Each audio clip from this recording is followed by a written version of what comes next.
Hi Amis, this is Zoya. I hope you are doing well. இன்றைக்கி நம்ம பார்க்க போகிறது ஒன் ஷாட் யாருக்குன்னா ஜியோப்புக்கு. அதுக்கு முன்னாடி உங்ககிட்ட எல்லாருக்கும் ரொம்ப ஒரு முக்கியமான மெசேஜ் நான் கொடுக்கணும். ஏன்னா தேங்க்யூ ஆல். ஏன்னா நாங்கள் ரீச் கிடைக்கும்னு நினச்சோம்.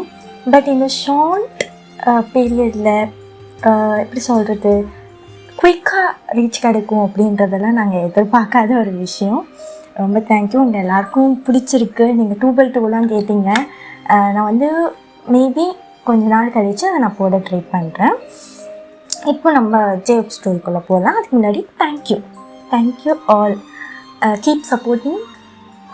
உங்களோட லவ் எங்களுக்கு எப்போவுமே வேணும். சப்ஸ்கிரைபர்ஸ் எல்லாருக்கும் ரொம்ப ரொம்ப ரொம்ப தேங்க்ஸ். தென் ஷார்ட்குள்ளே போகலாமா? இன்ட்ரோ தேவைப்படாதுன்னு தான் நினைக்கிறேன். நான் போக போக உங்களுக்கெல்லாம் புரிஞ்சிடும். ஸ்டார்டிங்கில் எடுத்த உடனே ஜேஎஃப் ரொம்ப டென்ஷனாக ஒருத்தவங்களுக்கு கால் பண்ணுறாரு. அவர் ஃபேஸில் டென்ஷன் சொல்கிறத விட கோபம், ஒரு மாதிரி அடக்க முடியாத கோபத்தில் ஃபோன் பண்ணுறாரு. பண்ண உடனே இந்த சைடு யார் கால் அட்டன் பண்ணுறாருன்னா நீங்கள் தான். அட்டன் பண்ணிவிட்டு ஹலோ கூட சொல்லியிருக்க மாட்டீங்க. அதுக்குள்ளே ஜேப் லேப் சார்ஜர் எங்கே, அது உங்கள் பேக்கில் தான் இருக்கும், ஆஃபீஸ் பேக்கில். அதில் பார்த்துட்டேன், அதில் இல்லைன்றதுனால தான் உனக்கு கால் பண்ணேன்.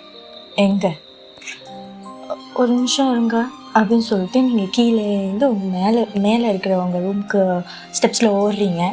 ஓடி போய் பார்த்தா லேப் சார்ஜர் தரையில் கிடக்கு. அதை நீங்கள் பார்த்துட்டு ரூமில் தாங்க இருக்குது. உங்ககிட்ட நான் என்ன சொன்னேன்? அதை எடுத்து பேக்கில் வைன்னு தானே சொன்னேன். நான் வச்சேன், உங்கள் பேக்குள்ளே தான் வச்சேன். அப்புறம் எப்படி அது ரூமில் கிடக்கும்? பேய் தூக்கி போட்டுச்சா? இல்லை அதுக்கு கால் முளைச்சிக்கிட்டு நடந்து போய் கீழே வந்துடுச்சா? எனக்கு உங்ககிட்ட பேசினாலே ஃப்ரஸ்ட்ரேட் தான் ஆகுது. வை அப்படின்ட்டு வச்சுட்டாரு. ஆஃப்டர் ஃபியூ மினிட்ஸ் திரும்பவும் ஜெயப்கிட்டேருந்து உங்களுக்கு கால் வருது. நீங்கள் ஒரு மாதிரி டயர்டாக ஃபோன் எடுத்து காதில் வைக்கிறீங்க. உங்ககிட்ட நேற்றுக்கு ஒரு ஃபைலை கொடுத்து என் காரில் வைக்க சொன்னீங்க, வச்சியா? காரில் அச்சோ டேபிள் மேலே வச்சேங்க. நீங்கள் போக்குள்ளே உங்களை எடுத்துகிட்டு போக சொல்லி வச்சேனே. நான் கீழே வரக்குள்ளே டேபிளில் எந்த ஃபைலும் இல்லையே. இல்லைங்க, டேபிள் மேலே தான் வச்சுருந்தேன். உங்களுக்கு கூட எடுத்துகிட்டு போக சொன்னேனே. டேபிள் மேலே வச்சிருந்தா நான் பார்த்து எடுத்துகிட்டு வந்திருப்பேன். நான் கீழே வரும்போது டேபிள் மேலே எந்த ஃபைலும் இல்லை. நீ காரில் வச்சுட்டியோன்னு நினச்சிட்டு நான் வந்துட்டேன் அப்படின்னு. ஒரு செகண்ட் இருங்க அப்படின்னு சொல்லிட்டு நீங்கள் கொடுக்கணும்னு கீழே ஓடி போய் டேபிளை செக் பண்ணி பார்க்குறீங்க. டேபிளில் அந்த ஃபைலே இல்லை. பட் எங்கெங்கேயோ அந்த பேப்பர் பிஞ்சு கெடாசி கிடக்குது. ஒரு இடத்துலையும் ஒரு பேப்பர் சொருகி கிடக்குது. நீங்கள் அதெல்லாம் பார்த்துட்டு ஃபைல் வீட்டில் தாங்க இருக்குது. ஃபைலாக இருக்கா முதல்ல? இல்லைங்க, பிஞ்சு போய் தான் கிடக்குது பேப்பர். அங்கே ரொம்ப சந்தோஷம், வை அப்படின்னு சொல்லிட்டு வச்சுட்டாரு. இன்னும் கொஞ்சம் நேரம் கழித்து ஜேயோப்போட அசிஸ்டன்ட் கிட்டேருந்து கால் வருது. நீங்கள் அதையும் அட்டென்ட் பண்ணி சொல்லுங்கள் சார் அப்படின்னு சொல்லிட்டு கேட்குறீங்க. அப்போது சாரோட ஸ்பூன் எங்கே இருக்குதுன்னு தெரியுமா மேம்? இப்போ தான் சாப்பிடவே போகிறாரா? ஆமாம் மேம், ரொம்ப நேரமாக சாப்பிடல. இப்போ தான் மீட்டிங் முடிச்சுட்டு சாப்பிட்லான்னு உட்காந்தாரு. ஸ்பூனை காணுன்னு கேட்டுட்டு இருந்தாரு. அதான் உங்ககிட்ட கேட்கலாமேன்னு. பேக்குள்ளே தான் இருக்குங்க பாருங்கள். இல்லை மேம், நான் ரொம்ப நல்லா தேடி பார்த்துட்டேன். இதை வேற எங்கேயா வச்சுருக்கீங்க நானும் கேட்குறதுக்கு தான் கால் பண்ணேன். லஞ்ச் பேக்கில் இல்லை மேம் அப்படின்னு நீங்கள் ஓடி போய் பார்க்குறீங்க. அது உங்கள் பையன் கையில் அந்த ஸ்பூன் இருக்குது. நீங்கள் தலையிலே அடிச்சுக்கிட்டு உங்ககிட்ட ஏதாவது இருந்ததுன்னா அதை மேனேஜ் பண்ணுங்க ப்ளீஸ் அப்படி சொல்லிட்டு கேட்குறீங்க. அவங்களும் ஓகே மேம் நான் பார்த்துக்கிறேன் அப்படின்னு சொல்லிட்டு வச்சுட்டாங்க. இப்படியே ஒரு 3 to 4 hours கிட்ட ஆயிடுச்சு. நைட்டு ஒரு 7-6 அப்படி இருக்கும். ஜியோப் கையெல்லாம் லூஸ் பண்ணிக்கிட்டு ரொம்ப ஃப்ரஸ்ட்ரேட்டடாக கோபத்தோடையும் டயர்டாகவும் உள்ளே வர்றாரு. நீங்கள் ரூமில் உட்காந்துருக்கீங்க. அவர் ரொம்ப சடார்னு டோரை ஓப்பன் பண்ணிவிட்டு உள்ளே வந்து பார்க்குறாரு. அவர் உள்ளே வந்ததும் கத்தணும், உங்ககிட்ட கத்தணும் அப்படின்னு தான் வந்திருப்பார். பட் நீங்கள் வந்து அப்படின்னு கெஸ்டர் பண்ணுறீங்க. பிகாஸ் நீங்கள் வந்து உங்கள் 2.5 வயசு இருக்கிற ட்வின் பேபிஸை தூங்க வச்சிட்ருக்கீங்க. ஒருத்தன் பேர் இஷான், இன்னொருத்த பேர் ரெஹான். நீங்கள் அவங்க தூங்குறாங்கன்னு சொல்லிட்டு கெஸ்டர் பண்ணி காட்டுறீங்க. அதை பார்த்ததும் அவர் பேகெல்லாம் தூக்கி கிடச்சிட்டு ஸ்ட்ரெயிட்டாக ரெஸ்ட் ரூம் போயிட்டு ஃப்ரெஷ்ஷாக போயிட்டார். நீங்களாம் இவங்களை தூங்க வச்சுட்டு அப்படியே வீட்டில் கொஞ்சம் சாஞ்சு ரெஸ்ட் எடுத்துட்ருக்கீங்க. ஜியோ வெளியே வந்துட்டு உங்களை பார்த்து அடுத்த செகண்ட் வெளியே வர சொல்லி கண்ணை காட்டுறாரு. நீங்களும் ஒரு பின்னாடியே ஹால் வரைக்கும் போகிறீங்க. அவர் எடுத்த உடனே எல்லாத்தையும் மார்னிங்லேருந்து நடந்தது எல்லாத்தையும் கேட்டு உங்களை விளாசுன்னு விளையாசிட்ருக்காரு. எதுக்கு லேப் சார்ஜர் வைக்கல, உனக்குலாம் வந்து அறிவு இருக்கா, நீ கான்சன்ட்ரேஷன்லேயே இல்லை, ஏன் இப்படி பண்ணிகிட்ருக்க, உனக்கு என்ன தான் ஆச்சு, என்னை வந்து நீ டென்ஷன் பண்ணுறதுக்காகவே இது பண்ணுற, ஒன்றுத்தையும் ஒழுங்காக பண்ணுறதில்ல, அது இதுன்னு கத்திட்டு இருக்காரு. நீங்கள் சைலண்ட்டாகவே கேட்டுட்ருக்கீங்க. நான் பாட்டுக்கு பேசிகிட்டு இருக்கேன், நீங்கள் வாயை திறக்காமல் இருந்தால் என்ன அர்த்தம்?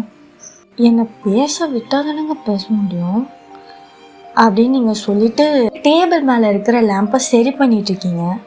வயன் நான் உன்கிட்ட தான் பேசுகிறேன், என்ன பேச விட மாட்டுறாங்க, உங்ககிட்ட பாயிண்ட் இல்லை, உன்கிட்ட பாயிண்ட் இருந்ததுன்னா நீ பேச போகிற, நான் என்ன நீ பேசக்குள்ளே வாயிலையா கை வச்சுட்டு அடைச்சிட்டு இருக்கேன்? ஏன் இப்படிலாம் பண்ணுற? நல்லா தானே நீ இருந்த, எல்லாம் கரெக்டாக தானே பண்ணிகிட்டு இருந்த. உன்னால எனக்கு மென்டல் ப்ரெஷர் தான் அதிகமாகுது, பயம் டார்ச்சராக இருக்குது.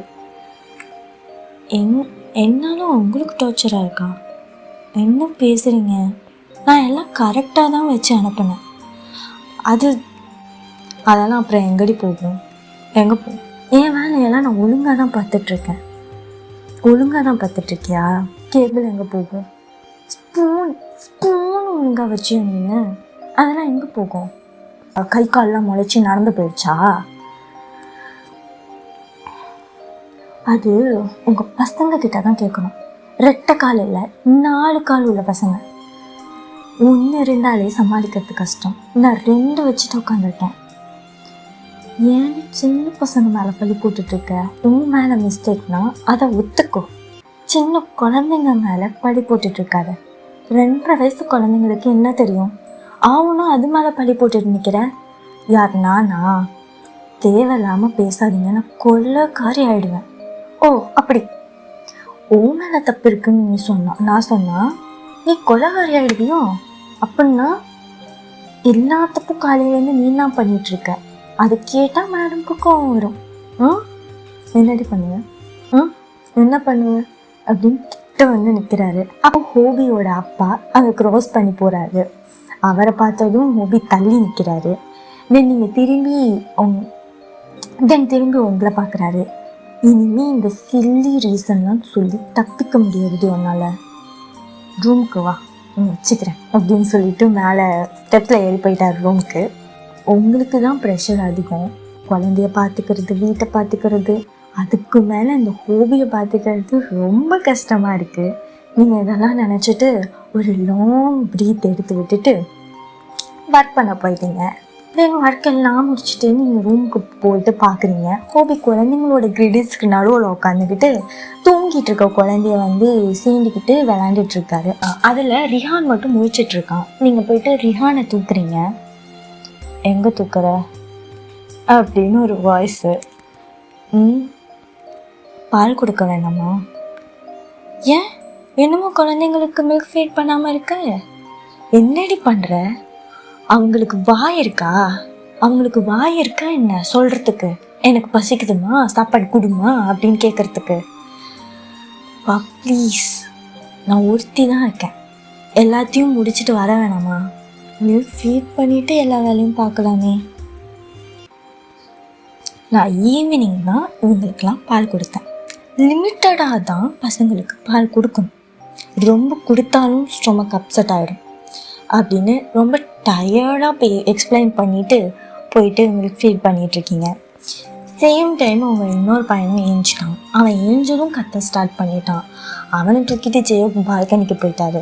அங்கே போயிட்டு 3 ஸ்டாருன்னு சொல்லிட்டு எல்லாத்தையும் காமிச்சிட்டு செடி கொடியெல்லாம் காமிச்சிட்டு விளையாண்டுட்டு இருக்காரு ரொம்ப ஸ்மைலிங் ஃபேஸோட. நீங்கள் அதெல்லாம் பார்த்துட்டு லைட்டாக ஸ்மைல் பண்ணுறீங்க. சின்ன குழந்தைங்கள கூட சமாளிச்சிடலாம்ப்பா, ஆனால் உங்களை சமாளிக்கிறது பெரிய டாஸ்காக இருக்குது அப்படின்னு சொல்லிட்டு சிரிக்கிறீங்க. உங்கள் பையன் பால் குடிச்சிட்டு அகைன் தூங்கிட்டான். நீங்கள் அவனை தட்டி கொடுத்துட்டு கிஸ் பண்ணிவிட்டு கிரிடலில் போடுறீங்க. என் சமத்து பையன்டியில அப்படின்னு சொல்லிட்டு அந்த குழந்தைய வந்து தட்டி கொடுத்துட்டு ஹோபிக்கிட்ட போகிறீங்க. அவன்கிட்ட இருந்து குழந்தைய கேட்குறீங்க. அவன் மனசே இல்லாமல் கொடுத்துட்டு அகைன் பால்கனிலே நிற்கிறான். நீங்கள் போய் பெட்டில் உட்காந்துட்டு ஃபீட் பண்ணிட்டு இருக்கீங்க. அப்போ ஹோபி உங்களை திரும்பி பார்க்குறான். நீங்கள் வந்து ஹோபியை கிட்ட வா அப்படின்னு கெஸ்டர் பண்ணுறீங்க.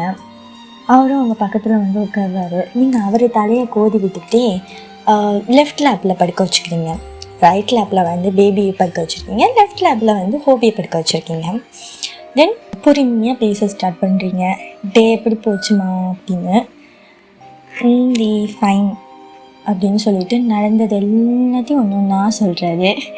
அதில் வந்து நீங்கள் பண்ணதெல்லாம் நினச்சி அவர் வந்து ஃபஸ்ட்ரேட் ஆனது, அப்புறம் இன்றைக்கி நடந்த மீட்டிங்ஸ், இன்றைக்கி நடந்த கொஞ்சம் ஃபன்ஃபுல் மூமெண்ட்ஸ், அப்புறம் இன்றைக்கி நடந்த கொஞ்சம் மெமரிஸ், அது எல்லாத்தையும் எங்கள்கிட்ட ஷேர் பண்ணுறாரு. நீங்கள் வந்து ஃபீட் பண்ணிக்கிட்டே எல்லாத்தையும் கேட்குறீங்க. உனக்கு எப்படி போச்சு? ஆமாம், உன் உடம்பு இப்போ எப்படி இருக்குது? ஓகேவாடி நீங்கள் அப்படின்னு கேரிங்காக கேட்குறாரு.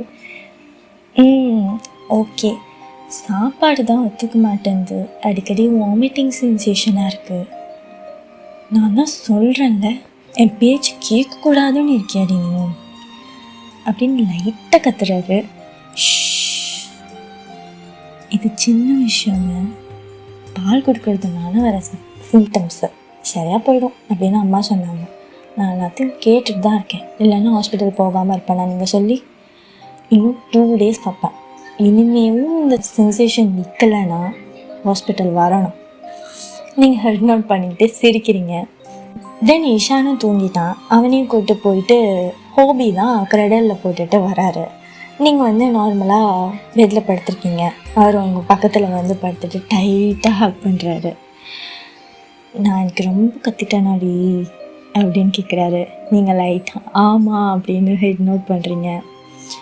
சாரி, நான் வேணும்னு கத்தலை, ஒரு ப்ரெஷரில் கத்திட்டேன் அப்படின்னு சொல்கிறான். நீங்கள் அவன் மவுத்லேயே ஃபிங்கர்ஸை வச்சு ப்ரெஸ் பண்ணிவிட்டு தூங்குங்க அப்படின்னு ப்ரெஸ்டர் பண்ணுறீங்க. அவரை பேக் பண்ணிக்கிட்டே தூங்க ஸ்டார்ட் பண்ணிட்டீங்க. அவரும் தூங்கிட்டார். நெக்ஸ்ட் டே மார்னிங் நீங்கள் ஆஸ் யூஷுவல் எல்லா ஒர்க்கையும் பார்த்துட்டு இருக்கீங்க.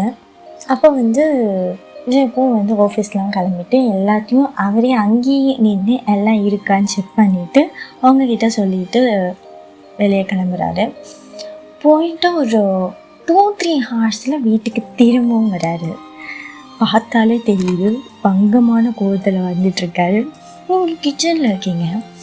அவர் வந்து நீங்கள் பார்க்கல, பட் அவர் வேகமாக உங்ககிட்ட தான் வராரு.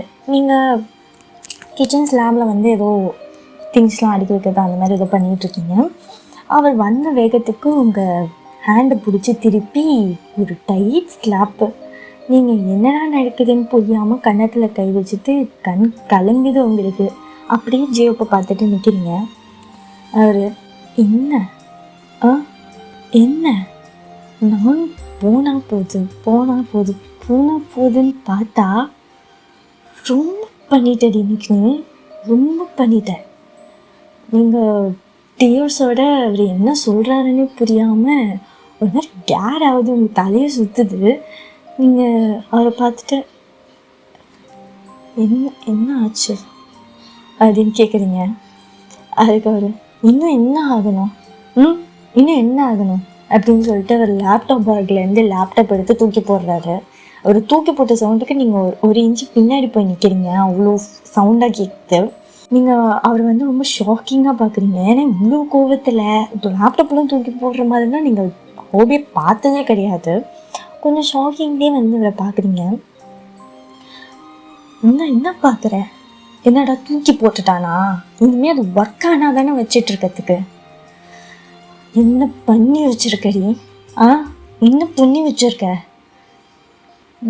நான் என்ன பண்ணேன், கொஞ்சம் தெளிவாக சொல்லிவிட்டு என்ன பேசணுமோ பேசுங்க அப்படின்னு சொல்கிறீங்க. ஓ, தெளிவாக சொல்லணுமா? நீங்கள் என்ன பண்ணீங்கன்னு உங்களுக்கு தெரியலல்ல அப்படின்னு சொல்லிட்டு அந்த லேப்டாப்பை எடுத்து கவுத்து காட்டுறாரு. அதுலேருந்து கொஞ்சம் தண்ணிலாம் கொட்டுது. ஸோ நீங்கள் அதை கன்ஃபியூஸ்டாக பார்த்துட்டு ரூபியை பார்க்குறீங்க. ஓ, இதுவும் இப்போ நீ பண்ணலன்னு சொல்வ தானே? கேட்டால் இது நான் பண்ணல, நெறி பண்ணல, குழந்தைங்க பண்ணிச்சுன்னு குழந்தைங்க மேலே குத்தம் சொல்வேன். கரெக்டா? சத்தியமாக இது நான் பண்ணலை.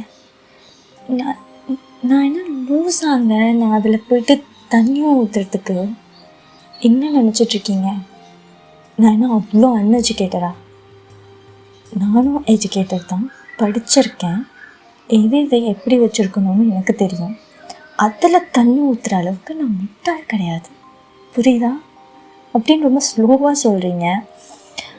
ஜோப் இதெல்லாம் கேட்குற மைண்ட் செட்லேயே இல்லை அவர். நீங்கள் அவரை அடிச்சிட்டாருன்னு சொல்லிட்டு கண்ணத்துலேயே கை வச்சுட்டு தேய்ச்சிக்கிட்டு கண்ணில் உங்களுக்கு ஊற்றிக்கிட்டே இருக்குது தண்ணி. அப்படியே ஜெயோப்பை பார்த்துட்ருக்கீங்க. உன்னால் இன்னைக்கு இவ்வளோ பெரிய ப்ராஜெக்ட் மிஸ் ஆயிடுச்சு தெரியுமா? இந்த லேப்பில் தான் எல்லாமே இருக்குது. எவ்வளோ லாஸ் தெரியுமா? நான் சொல்கிறது உங்களுக்கு புரியுதா? நான் இதை பண்ணலை. பட் உங்களுக்கு இன்றைக்கி நடந்ததுக்கு எல்லாத்துக்கும் சாரி. I'm sorry. நீங்கள் நானும் நினச்சிட்ருக்கீங்க, அந்த நான் கிடையாது. நம்ம இப்படி சொல்கிறது ஏன் பசங்கன்னு வச்சுக்கோங்க. என் பசங்களுக்கு பதிலாக நான் சாரி கேட்டுறேன். இதை சொன்னால் உடனே ஜெயத்துக்கு இன்னுமே கோவம் தான் வருது. திரும்பவும் அடிக்கிறதுக்கு கைங்கிறாரு. அப்போது கரெக்டாக ஹோபியோட அம்மா என்னடா பண்ணுற அப்படின்னு கேட்குறாங்க. அம்மா, இதை இன்னைக்கு என்ன பண்ணான்னு தெரியுங்களா? தெரிஞ்சால் நீங்களே என்ன மாதிரி கோவப்படுவீங்க. என்ன பண்ணா? லேப்டாப்பில் தண்ணி ஊற்றி வச்சுருக்காங்க. அவள் பண்ணான்னு எனக்கு தெரியுமா? வேறு யார் பண்ணுவான்? வேறு யார் இந்த வீட்டில் பண்ணுவான்? கொஞ்ச நாளாக எல்லாத்தையும் தப்பாக பண்ணிகிட்ருக்கிறது இவ தான். ஒரு விஷயத்தில் நான் நோட் பண்ணிட்டேன், வார்னிங்கும் கொடுத்துட்டேன். அப்பவும் மாற்றிக்க மாட்டேன்றா. இவ்வளோ தவிர இந்த வேலையை யார் பார்த்துருப்பாங்க? இல்லை அவங்க பசங்க தான்.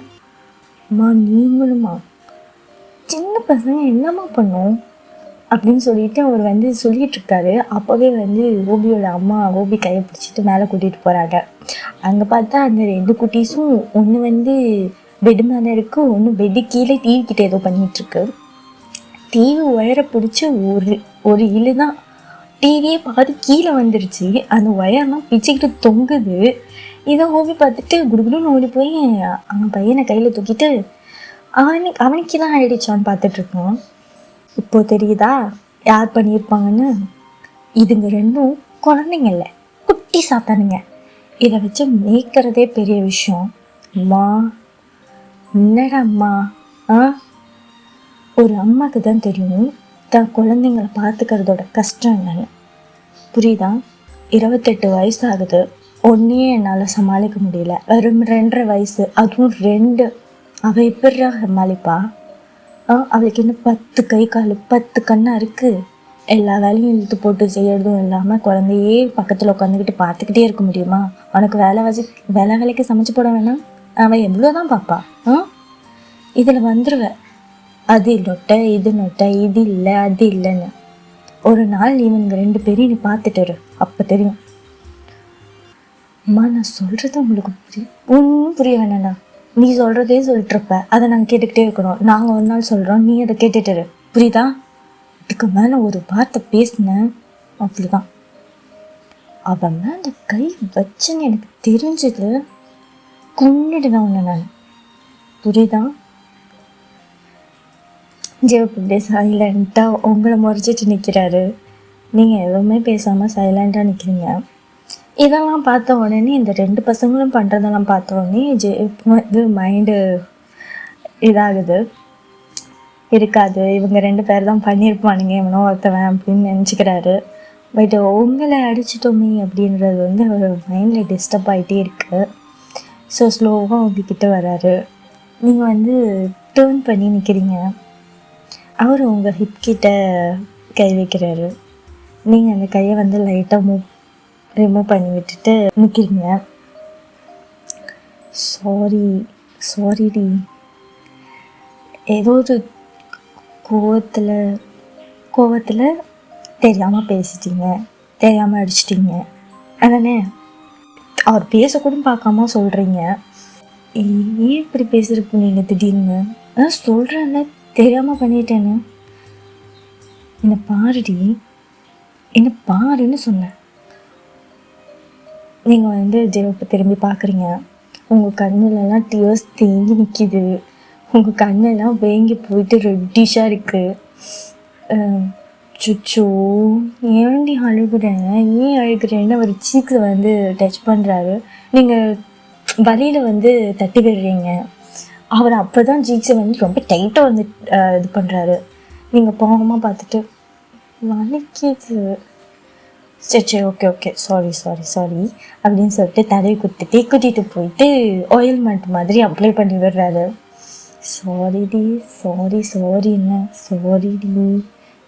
மன்னிச்சிருவல ப்ளீஸ், தெரியாமல் ஒரு ஒர்க் டென்ஷனில் எனக்கு ரொம்ப லாஸ் ஆகிடுச்சுடி, ரொம்ப ப்ரெஷர் அதிகமாகிடுச்சா, அதனால தான், வேறு ஒன்றும் இல்லை. என்ன தான் ஆஃபீஸ் நம்பி தான் இருந்தாலும் என்னால் ஒரு விஷயம் லாஸ் ஆகிடுச்சுன்னு எனக்குள்ளே அது ஏற்றுக்க முடியல. அந்த ப்ரெஷரை தான் உங்ககிட்ட காட்டிட்டேன். சாரிடி. அதுக்கு நீ எப்படியா நான் சொல்கிறத நீங்கள் பொறுமையாக வந்து என்கிட்ட கேட்டிருந்தாலே நான் சொல்லியிருப்பேன். வந்ததும் அடிக்கிறீங்க, அவ்வளோ வலிக்குது தெரியுமா? சாரி, நீ இதுக்கு தான் இவ்வளோ சாரி கேட்குறேன்ல, காலில் வேணா விழட்டுமா? விழுங்க. என்னடி டக்குன்னு விழுன்ட்ட? நீங்கள் தானே சொன்னீங்க விழுறேன்னு, விழுங்க அப்படின்ட்டு இவர் சுற்றி பார்க்குறாரு யாராவது இருக்காங்களான்னு. அந்த ரூமில் வேறு யாருமே இல்லை, ரிஹான் ஈஷானை தவிர. இவர் வந்து டேபிள் மேலே இருக்கிற பெண்ணை கீழே தள்ளி விடுற மாதிரி தள்ளி விட்டுட்டு உங்கள் கால் வந்து லைட்டாக டச் பண்ணிட்டு அப்படியே எடுக்கிறாரு ஸ்டைலாக. என்னடி இதெல்லாம் கணக்கில் சேராது. ரொம்ப படுத்தாதடி, சாரி கேட்குறேன். இல்லை எனக்கு தெரியாது, ஒழுங்காக சின்சியராக கேளுங்க, அப்போ தான். ஒழுங்காக சின்சியராக கேட்கணுமா? ஆமாம், ஒழுங்காக தொட்டு கும்பிடுங்க, அப்போ தான் மன்னிப்பு கிடைக்கும். இல்லைன்னா வேறு ஏதாவது மெத்தடில் ட்ரை பண்ணலாமா மேம்? வேறு என்ன மெத்தடில் ட்ரை பண்ணுவீங்க? காலில் குனிஞ்சு தான் கும்பிடுவாங்க, இதில் என்ன மெத்தட் இருக்குது? இல்லை, ஒரு புது டெக்னாலஜி மெத்தட் மேம் இது. சாரி சொல்கிறதுக்காக இப்போ வந்திருக்கு. உங்ககிட்ட வேணும்னா நான் அதை பண்ணி கட்டுமா அப்படின்னு கேட்குறாரு. நீங்கள் யோசிச்சுட்டே எனக்கும் சாரி சொன்னால் போதும், சின்சியராக இருக்கணும். ரொம்ப சின்சியராக இருப்பேன் மேம், இந்த விஷயத்தில் கரெக்டாக பண்ணுவேன் அப்படின்னு சொல்லிட்டு அவங்க ஹெட்டை சாய்ச்சி டக்குன்னு ஒரு லிப் லாக் அடிக்கிறாரு. 2 குழந்தைங்களும் இப்போ பெட்டு மேலே இருக்குது. 2 குழந்தைங்களோட கண்ணையும் வந்து கை வச்சு மறைச்சிருக்காரு. நீங்கள் வந்து ஸ்ட்ரகிள் பண்ணலை, அவர் மூவ் பண்ணி விடலை, அப்படியே நின்றுட்டு இருக்கீங்க. இவர் வந்து கொஞ்சம் நேரம் கழிச்சுட்டு உங்கள் லிப்ஸ்லேருந்து அவர் லிப்ஸை ரிலீஸ் பண்ணுறாரு. நீங்கள் மெதுவாக அவரை பார்த்துட்டு, இதுதான் சாரி கேட்குற நியூ டெக்னாலஜியா? ஆமாம், நல்லா இருக்கா, மன்னிச்சிட்டிங்களா அப்படின்னு கேட்குறாரு. நீங்கள் ஒரு சாரி பத்துமான்னு தெரியலையே அப்படின்னு சொல்கிறீங்க. அவர் அகெயின் ஒரு செகண்ட் கூட யோசிக்காமல் லிப் லாக் பண்ணுறாரு. அவ்வளோதான் கைஸ், இதோட இந்த 1 ஷாட் முடியுது. See you in another 1 shot. Tata, bye bye.